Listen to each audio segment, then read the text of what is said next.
दे। आज की इस चुनावी सभा में उपस्थित है भारतीय जनता पार्टी के लोकप्रिय और कर्मठ प्रदेश अध्यक्ष माननीय श्री स्वतंत्र देव सिंह जी, क्षेत्रीय अध्यक्ष सम्मानित श्री मानवेंद्र सिंह जी,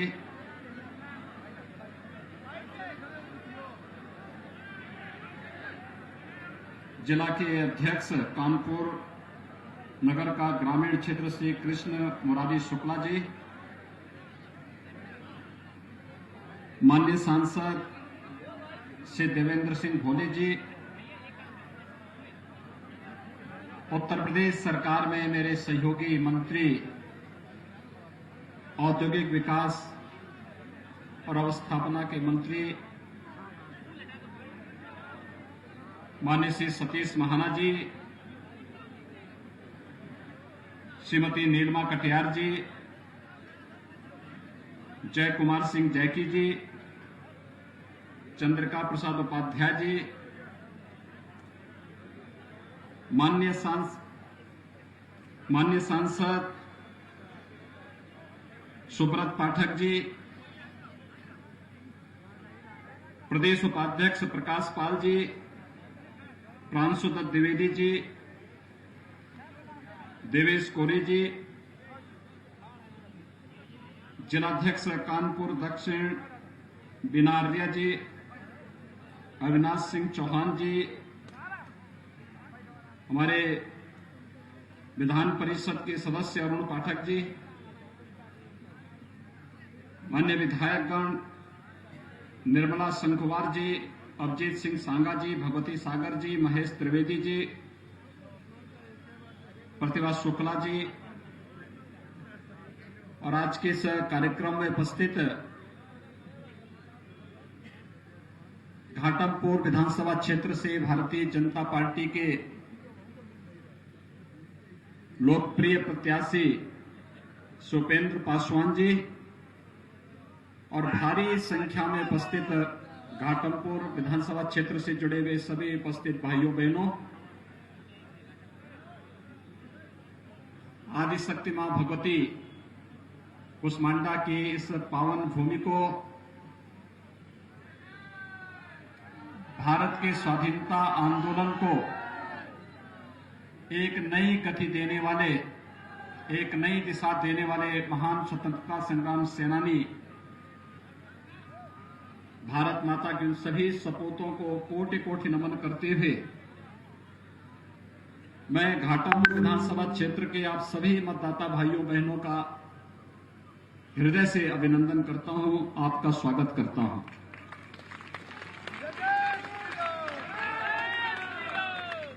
दो 2017 में भारतीय जनता पार्टी पर विश्वास करते हुए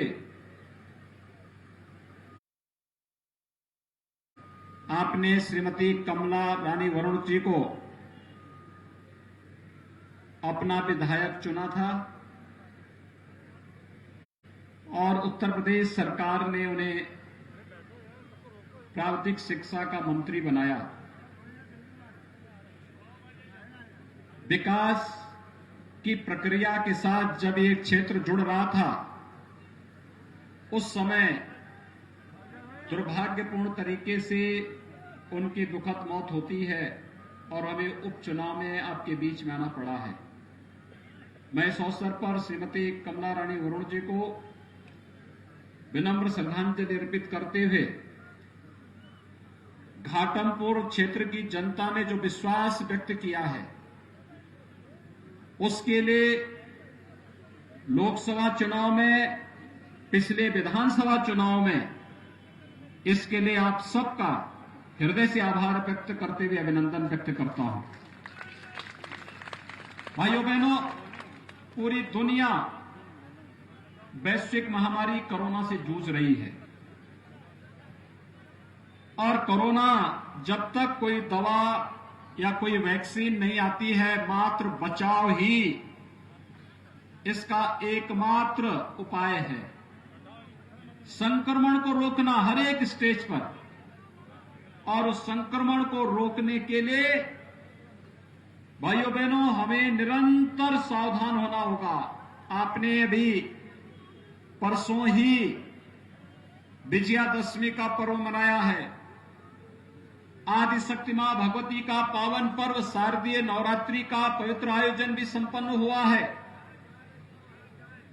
लेकिन पर्व और त्योहारों की मर्यादा को ध्यान में रखते हुए हम सबको अपनी सामान्य दिनचर्या को भी आगे बढ़ाना है, लेकिन साथ साथ बीमारी से बचाव के उपाय भी हमें स्वयं अपनाने होंगे। और इस देश से मैं आप सबका सबसे पहले आह्वान करूंगा कि देश की कोरोना के खिलाफ इस लड़ाई में हम सब आदरणीय प्रधानमंत्री जी के उस मंत्र का स्मरण सदैव करें, 2 गज की दूरी और मास्क जरूरी। मैं देख रहा हूं यहां पे 99% लोगों ने मास्क लगाया है, आपका मैं अभिनंदन करता हूं। यह जरूरी है। ये मास्क बचाव का और कोरोना के संक्रमण से बचाव के लिए हमारे लिए सर्वोत्तम उपाय के रूप में काम आएगा। लेकिन आपने देखा होगा कोरोना कालखंड में कैसे किसी आपदा से लड़ा जाता है। प्रधानमंत्री मोदी जी के मार्गदर्शन में, उनकी प्रेरणा से प्रदेश सरकार ने जिस जज्बे के साथ कोरोना वॉरियर्स और जनता जनार्दन के सहयोग से कोरोना को प्रभावी नियंत्रण किया है, कानपुर देहात की जनता ने तो, कानपुर क्षेत्र की जनता ने तो अद्भुत कार्य किया। सेवा का भी और कोरोना जैसी आपदा से निपटने के लिए भी, मैं इसके लिए भी आप सबका हृदय से अभिनंदन करता हूं, स्वागत करता हूं। भाइयों बहनों, लॉकडाउन प्रारंभ होते ही गरीबों के लिए खाद्यान्न की योजना लागू करना आज भी मिल रहा है। निर्माण श्रमिकों के लिए भरण पोषण भत्ते की घोषणा, ठेला, खोमचा, रेहड़ी और पटरी व्यवसायी, कुल्ली, पल्लेदार, इन सबको भरण पोषण भत्ता, जनधन अकाउंट धारी महिलाओं को कोरोना कालखंड में 500 रुपए की अतिरिक्त धनराशि उनके अकाउंट में भेजने की व्यवस्था, प्रधानमंत्री किसान सम्मान निधि से जुड़े हुए 2 करोड़ उत्तर प्रदेश के किसानों के खाते में सीधे धनराशि उपलब्ध करवाने की व्यवस्था हो, या 87 लाख वृद्धजनों को, विधवा महिलाओं को और दिव्यांग जनों को उनकी पेंशन को अग्रिम उनके अकाउंट में देकर के राहत देने का कार्य उत्तर प्रदेश सरकार पूरी प्रतिबद्धता के साथ प्रधानमंत्री मोदी जी के नेतृत्व में कार्य की है। हमने कोरोना में जनता की जान को भी बचाने का कार्य किया है और साथ साथ जहान को भी बचाने का काम किया। सारे कार्य फिर से प्रारंभ होते हुए दिखाई दे रहे हैं। ये कार्य इस रूप में जनता के चेहरे पर खुशहाली होनी चाहिए, हर हाल में खुशहाली होनी चाहिए, और उसी खुशहाली के लिए भाइयों बहनों हम सब आपके बीच आए हैं। हमारे माननीय सांसद जी बोल रहे थे कि पहले बिजली आती नहीं थी और हम लोग आए, हम लोगों ने कहा कि नहीं, गांव में कम से कम 16 से 18 घंटे की बिजली मिलनी ही चाहिए। जिन लोगों के पास विद्युत के कनेक्शन नहीं थे वहां पे विद्युतीकरण का कार्य करके बिजली पहुंचाने का कार्य किया गया और हमारा प्रयास है कि अगले कुछ महीनों या हो सकता है 1 आध साल और लगे, हम लोग तो चाहते हैं ग्रामीण क्षेत्र में भी हर एक नागरिक को 24 घंटे विद्युत की आपूर्ति हो, क्योंकि ये विकास की प्राथमिक आवश्यकता है। और इसी के लिए तो घाटमपुर में एक पावर स्टेशन भी स्थापित हो रहा है। ये इसीलिए हो रहा है, ये बिजली के लिए हमारी निर्भरता किसी अन्य पे नहीं होगी। यहां की बिजली की आवश्यकता घाटमपुर के लोगों को घाटमपुर से ही प्राप्त होगी। प्रधानमंत्री जी से हम लोगों ने इसका शिलान्यास भी करा दिया है। विकास कैसे होता है? ये बोलने की आवश्यकता नहीं, ये करके दिखाने की आवश्यकता है। हमारे सांसद, हमारे विधायक, हमारे मंत्रीगण, हमारे पदाधिकारीगण निरंतर इसी कार्य के लिए समर्पित भाव के साथ कार्य कर रहे हैं और आज वह स्पष्ट दिखाई देता है। उसके लिए भाइयों बहनों, हमें सपा बसपा और कांग्रेस के उस संस्थागत भ्रष्टाचार के प्रमाण पत्र की आवश्यकता नहीं, जहां पर विकास का मतलब एक परिवार और एक जाति तक सीमित होकर के वो रह जाता था। हमने तो कहा सबका साथ और सबके विकास की बात, तो सबका साथ और सबके विकास की बात हमारी यहां होती है। 3 वर्ष में 3 लाख नौजवानों को प्रदेश के अंदर नौकरी देने का कार्य हमारी सरकार ने किया, सरकारी नौकरी देने का कार्य किया। 1,37,000 तो केवल पुलिस की भर्तियां हुई हैं। अभी हाल ही में आपने देखा होगा बेसिक शिक्षा में भी और माध्यमिक शिक्षा में भी शिक्षकों की तैनाती के प्रमाण पत्र हमारे माननीय सांसद और विधायकों के द्वारा वितरित किए गए। ये नौकरी पहले भी थी, लेकिन सरकारों की नियत में खोट था। वे एक एक नौकरी की नीलामी करते थे, बेचते थे, भ्रष्टाचार पैदा करते थे। सभी आयोग उनके समय में भ्रष्टाचार की चपेट में थे। आज उत्तर प्रदेश के योग्य नौजवानों को नौकरी की गारंटी भी मिल रही है, रोजगार की गारंटी भी मिल रही है। आज सुबह ही प्रधानमंत्री जी के द्वारा प्रदेश के अंदर 2,60,000 से अधिक 2,74,000 पटरी व्यवसायियों को 10-10 हजार रुपए के लोन वितरण के कार्यक्रम का उन पटरी व्यवसायियों के साथ सीधे संवाद के माध्यम से प्रोत्साहन किया गया है। भाइयों बहनों, 2,74,000 पटरी व्यवसायियों को 10,000 रुपए का आसान किस्तों पर लोन, यानी 14 लाख लोग सीधे सीधे लाभान्वित हुए हैं और आदरणीय प्रधानमंत्री जी ने सीधे उनके साथ संवाद बनाया है। यानी विकास आज जाति, क्षेत्र, भाषा, मत और मजहब से ऊपर उठ करके आज तो सबके साथ और सबके विकास की भावनाओं के साथ चरितार्थ होता हुआ दिखाई दे रहा है। हमने कहा विकास के पैमाने पर सबका विकास होगा, किसी के साथ भेदभाव नहीं होगा, रोजगार सबको, नौकरी सबको, योजनाओं का लाभ सबको, खाद्यान्न सबको, लेकिन गुंडागिर्दी और अराजकता कहीं भी कोई स्वीकार नहीं कर सकता है। इसके खिलाफ पूरी मजबूती के साथ लड़ने का कार्य होगा। और अगर किसी गुंडा और माफिया ने गरीबों की संपत्ति पर, व्यापारियों की संपत्ति पर कब्जा करके, जबरन अवैध कब्जा करके उसने वहां पर महलनुमा कोई एक अवैध ढांचा खड़ा किया है, तो इस ढांचे को तोड़ना ही चाहिए, क्योंकि अपराध और अपराधियों के साथ किसी प्रकार का कोई भी मान मनोबल नहीं होना चाहिए, कोई समझौता इनके साथ नहीं होना चाहिए।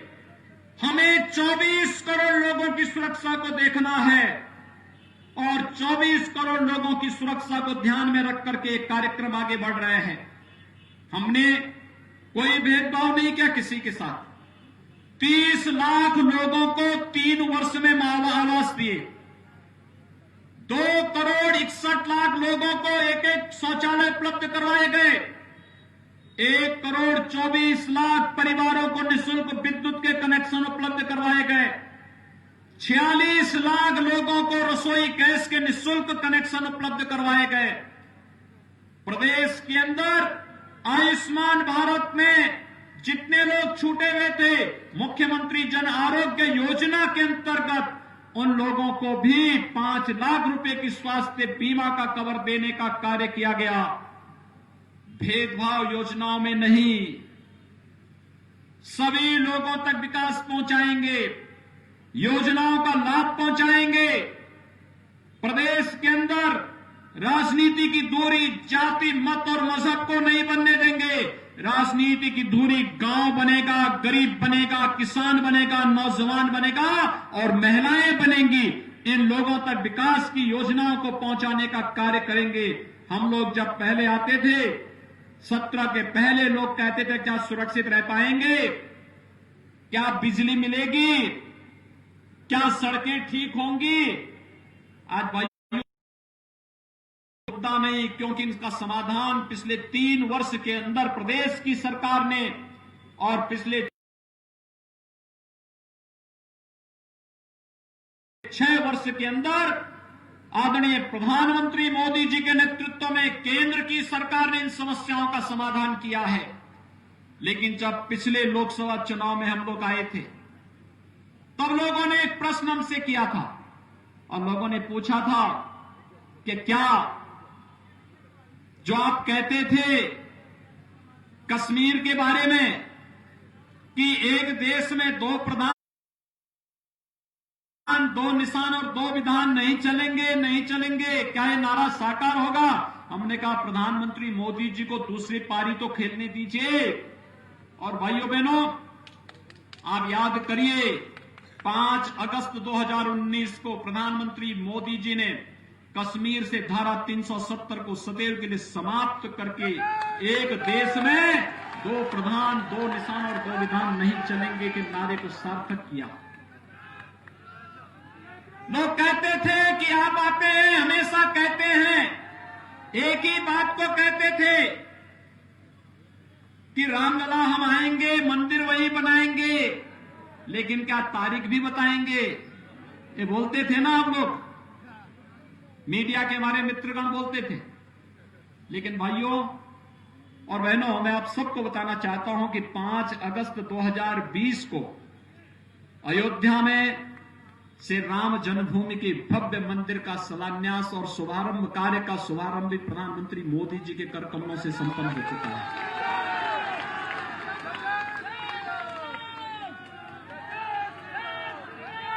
यानी हमने जो कहा वो करके दिखा दिया। हमने समाज को बंटने नहीं दिया। लोगों ने संकुचित धारणा के तहत एक परिवार तक उत्तर प्रदेश की राजनीति को कैद करके रख दिया था। आज उत्तर प्रदेश की राजनीति परिवार नहीं, हमने तो कहा 24 करोड़ की जनता हमारा परिवार है। इनकी सुरक्षा के लिए, इनकी सुविधा के लिए और इनके उत्थान के लिए जो कुछ भी हो पाएगा वह हम उत्तर प्रदेश के अंदर करेंगे। और भाइयों बहनों, ये केवल भारतीय जनता पार्टी में ही संभव है।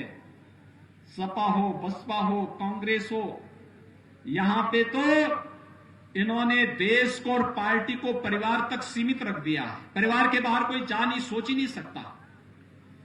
और भारतीय जनता पार्टी के लिए उत्तर प्रदेश में 24 करोड़ की जनता ही परिवार है। हमने इस 24 करोड़ जनता के हितों के लिए कार्य करने का संकल्प लिया है और उस संकल्प के तहत एक सामान्य कार्यकर्ता भी भारतीय जनता पार्टी में मुख्यमंत्री और प्रदेश अध्यक्ष बन सकता है और एक सामान्य कार्यकर्ता उपेंद्र पासवान भी विधानसभा का टिकट लेकर के आपके बीच में चुनाव लड़ सकता है। ये भारतीय जनता पार्टी में संभव हो सकता है और जिस दिन ये संभव होगा, जो पार्टी से संभव बनाएगी वही पार्टी विकास भी कर पाएगी, वही आपका उत्थान और सुख और समृद्धि के लिए सजोए गए सपनों को वही साकार भी कर पाएगा। और यही तो भारतीय जनता पार्टी कर रही है। एक सामान्य कार्यकर्ता उपेंद्र पासवान कभी सोचता नहीं था कि वो टिकट मांगेगा, टिकट मांगता भी नहीं है, टिकट मांगा भी नहीं गया। लेकिन तब भी पार्टी ने महसूस किया कार्यकर्ता को मौका मिलना चाहिए, कार्यकर्ता को मौका मिला और उपेंद्र पासवान ने सहर्ष स्वीकार करते हुए पार्टी के आदेश को शिरोधार्य किया। आज वे प्रत्याशी के रूप में घाटमपुर विधानसभा क्षेत्र में आपके बीच में है। भाइयों बहनों, ये तो आदिशक्ति मां भगवती की पावन स्थली है। ये देश के महान स्वतंत्रता संग्राम सेनानियों की तपस्थली है, साधना स्थली है। हमें उनके पुरुषार्थ पर प्रश्न चिन्ह खड़ा करने की अनुमति किसी को नहीं देनी है। हमें घाटमपुर का विकास चाहिए और विकास भारतीय जनता पार्टी ही का आपको दे सकती है। और इसी दृष्टि आज हम सब आपके बीच आए हैं। हम लोग इसीलिए आज आपके बीच में आए हैं। यहां पे कमला रानी, वरुण जी ने मेहनत की थी, वे विकास की प्रक्रिया को जिस तेजी के साथ आगे बढ़ा रही थी, दुर्भाग्य से आज वे हमारे बीच में नहीं। लेकिन मैं विश्वास के साथ कह सकता हूं, श्री उपेंद्र पासवान भारतीय जनता पार्टी के विधायक बनने के बाद यहां के विकास को नई ऊंचाइयों तक पहुंचाने का कार्य करेंगे। और जब केंद्र और प्रदेश की सरकार का आशीर्वाद उसके साथ में हो, तो फिर विकास कहीं कोई दूर नहीं जा सकता। वो तो आपके बीच आएगा, आपका सांसद, आपका विधायक, प्रदेश में सरकार, केंद्र में सरकार, तो फिर विकास के लिए इधर उधर भटकने की आवश्यकता नहीं। और भाइयों बहनों, यही अपील करने के लिए आज मैं और प्रदेश अध्यक्ष जी घाटमपुर विधानसभा क्षेत्र की जनता के बीच में आए हैं। इतनी भारी संख्या में आप लोग यहां पर एकत्र हुए हैं। आपके पास स्मार्टफोन होगा। हमें कोविड-19 के प्रोटोकॉल का ध्यान रखना है। जो गाइडलाइन बनाई गई उसका पालन करना है। 2 गज की दूरी, मास्क जरूरी का पालन करना है। और इसलिए टेक्नोलॉजी का उपयोग अपने स्मार्टफोन का इस्तेमाल करते हुए इस विधानसभा क्षेत्र के प्रत्येक मतदाता को, अपने शुभचिंतक को, नातेदार को, रिश्तेदार को, सबको कि कमल निशान और उपेंद्र पासवान को ध्यान में रख करके कमल चुनाव चिन्ह पर भारी बहुमत से उपेंद्र पासवान को चुनाव जिता करके घाटमपुर विधानसभा क्षेत्र से भेजिए। और भाइयों बहनों, विकास सरकार आपके साथ मिलकर के इस क्षेत्र का पूरी समृद्धि के साथ आगे बढ़ाने का कार्य करेगी। यही अपील करने के लिए आज मैं घाटमपुर विधानसभा क्षेत्र में आपके बीच में उपस्थित हुआ हूं। और मुझे विश्वास है श्री देवेंद्र भोले जी के नेतृत्व में इस लोकसभा क्षेत्र के लिए और श्री उपेंद्र पासवान के नेतृत्व में इस विधानसभा क्षेत्र के विकास के लिए आप सभी प्राणपण से जुट करके 3 नवंबर को होने वाले चुनाव में भारतीय जनता पार्टी को भारी बहुमत से विजयी बनाने का कार्य करेंगे। यह अपील करते हुए मैं वाणी को देता हूं विराम। जय जय श्री राम, जय जय श्री राम।